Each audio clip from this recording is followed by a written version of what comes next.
Hi, this is Sarah Mikesell with ThePigSite.com, and today we're here with Dr. Jim Lowe. He is an associate professor at the University of Illinois. So thanks for being with us today, Jim. Hey, thanks. Glad to be here. Very good. We're here at the North American PRRS conference, and I understand you're going to be presenting to the group. Can you tell us a little bit about what you're going to talk about? Yeah, so we've got a presentation today. I've got a presentation today really talking about how do we apply big data and models to improving swine health. Okay. So big data is a hot topic now, Yes. right? I mean, everybody's talking about Yeah. big data.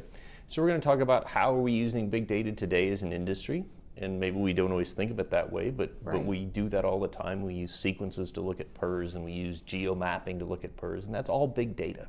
So we'll talk about how we've been doing some of those projects to use big data. And then we're going to talk about how do we maybe think a little bit more like engineers and use a systems-based approach to take the big data to answer the what question, what's going on, and use models to say, why is it going on?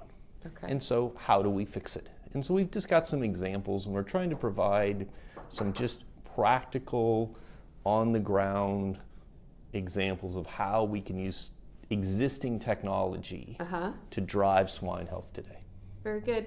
And what does this mean for a regular producer then? I know you're talking with a lot of academia and some practicing veterinarians, but what does big data and modeling mean to producers? So we're involved heavily with producers every day in our big data efforts. And so Behringer has led that charge with their funding of the Disease Bioportal, and they've supported area regional control projects.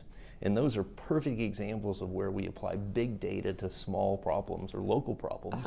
We've aggregated into a thing we call the Illinois Swine Health Network, a group of producers and area regional control projects and veterinary clinics to put sites across the Midwest. I know it's called the Illinois Project, but it's expanded.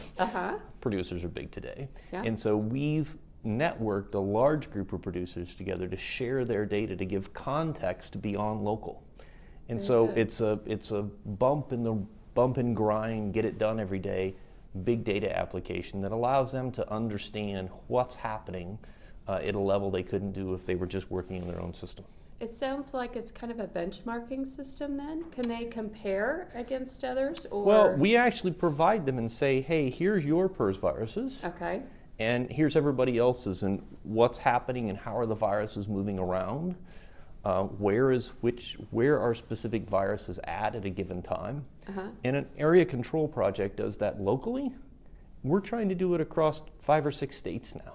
Wow. And say, hey, how do we know what's going on in Iowa, and how does that impact Illinois, or how does that impact Missouri, or how does that impact Nebraska?